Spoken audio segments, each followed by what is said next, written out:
Gentlemen, welcome back. Thank you. Let's start with one of the core issues Congress will have to decide. Senator Schumer, you just heard Secretary Paulson. Do you read that as a green light to add on some mortgage debt relief to this plan? Yes, and I've talked to Secretary Paulson, and I've told him that while his plan is a foundation, and we certainly have to do something, we need changes in it relating to housing. Chairman Bernanke, no less than he, said if you don't solve the mortgage crisis, you're not going to solve the financial crisis. We need to put the taxpayers first, ahead of bondholders, shareholders, executives. I'm looking at something, and I've talked to Paulson about this, warrants that would put the federal government first.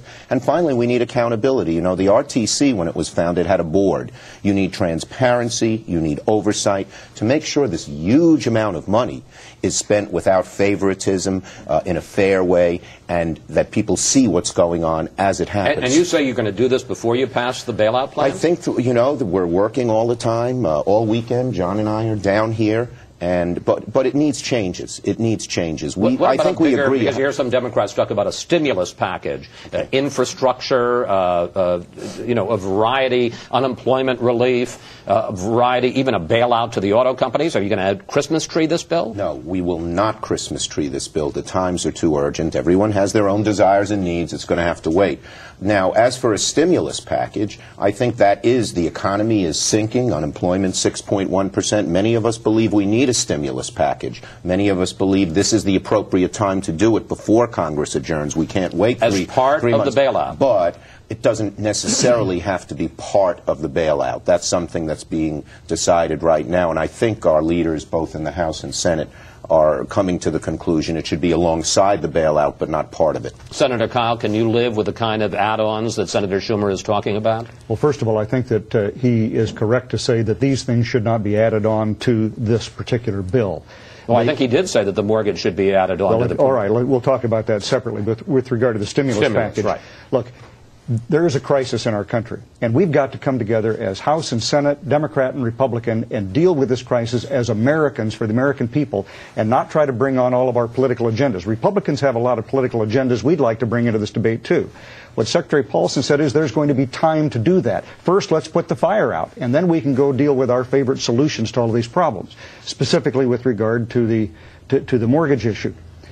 We already, as of July 30th, passed a bill that provides up to $300 billion worth of relief for guaranteed mortgages that can be worked out with people. We've had, 7 weeks for that to work out. My suggestion is we see how that can be melded with this. I think that's what you heard Secretary Paulson talking about.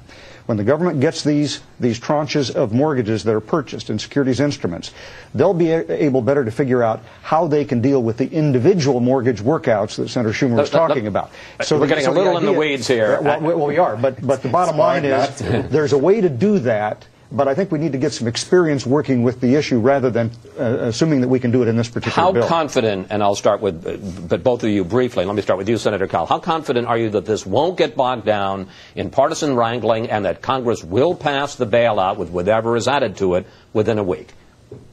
I think the chances are better than 50-50 that we'll get it done by the end of the week, and hopefully it won't be bogged down with too many extraneous and costly provisions. Senator Schumer? Well, look, we have a patient whose arteries are clogged, and the first thing you want to do is avoid a heart attack. So we have to do something, and I think the odds are even higher than 50% we'll get something done. But part of that is based on the fact that when I and others have talked to Secretary Paulson, he has said he is open to changes, and I would call changes necessary, as I said, in 3 areas. I call them THO. Taxpayers, they have to come first. Homeowners, we have to do something about the mortgage crisis, not just foreclosures, but the price of housing, which is affecting everyone on Main Street, and oversight. We need some accountability here. If we can do those 3 things, and I think we can do them fairly quickly, we can get this done. Obviously, the financial crisis has become part of the presidential campaign. This week, with all the economic turmoil, Democratic vice presidential candidate Joe Biden defended Obama's idea of raising taxes. Let's watch. Anybody making over $250,000 is going to pay more. You got it. It's time to be patriotic, Kate. Time to jump in. Time to be part of the deal. Time to help get America out of the rut. Senator Schumer, is that Democratic policy that paying higher taxes is patriotic? Well, I think you have to show the whole program. What Senator Obama stands for. We're not going to show the entire program. No, but talk about the whole program. I don't mean you show it on No, here. but I'm talking about his specific comment. I wouldn't expect you to show the positive parts of the program. No, do you mean you're talking about Good Morning America? No, we're not going to show the entire program. This is Fox, sir. Anyway, Obama's plan is very simple. He wants to provide real tax relief, significant tax relief Senator, for the middle class. I'm not class. asking you that question. Wait a second. No, I'm asking you a question. Well, forgive me. I'm asking you a specific question. I'd like you to answer it. I'd like to give an answer. The question is, do the Democrats believe that it is patriotic to pay higher taxes? Simple question. It is important to have a tax plan that gives relief to the middle class first and foremost, not relief to the highest end as John McCain does. And that's what Biden believes, and that's what Obama believes. Do you regret the way Biden... Oh, I don't. You know, Joe Biden put it in his way. But if you look at the tax plans of Obama and McCain, there is no doubt, if you're looking at the average middle-class person, they do much better under the Obama plan, and they're going to like it better. Senator Kyle, is it somehow unpatriotic if people want to hold on to their own money? You know, whether patriotic or not, I don't think is the point. I'll agree with Chuck on one thing about that. I think the question is, what's a good idea? And when the times are as difficult as they are right now, when we're worried about extra burdens on people, that's the last time in the world that you increase their taxes. And we're not just talking about the so-called middle class. We're talking about the people who invest in America, the small business owner, for example, whose taxes would go up under Obama. You can't let that happen. And so even the Obama campaign, I understand, is now beginning to reevaluate the certainty with which they're suggesting that the taxes are going to go up on the investor group in the United States. It would be a bad idea. Yeah, let me say one thing, and I agree with John about this. First job is to fix this big mess.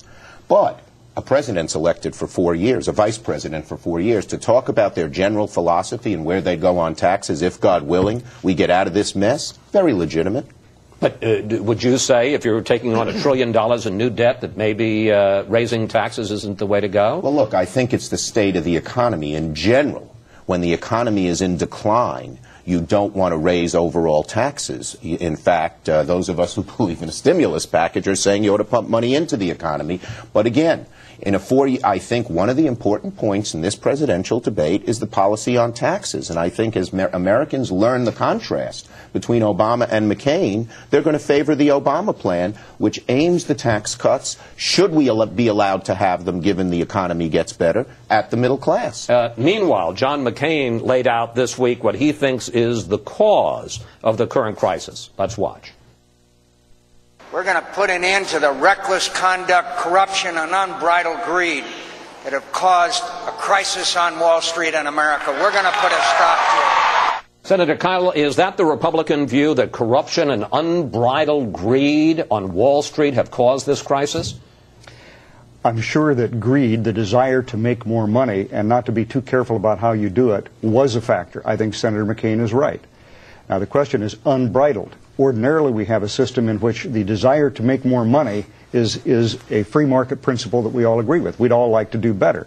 But it's got to be controlled so that the kind of thing that occurred did not occur. And what I would note is that from 2002 right on through until recently, the Bush administration and Republicans have sought to have sought to put regulations on the government-sponsored entities, Freddie Mac and Fannie Mae, the groups that I think everybody agrees started this whole problem by the securitization of these mortgages. And they were stopped at every turn by Democrats. My point here is that if we're talking about the free market and regulation, this is one area where Republicans were willing and desirous to regulate, Democrats were not. You have less than a minute left, and I give it to you. You know, John McCain in 1 week went from sounding like Milton Friedman to Huey Long.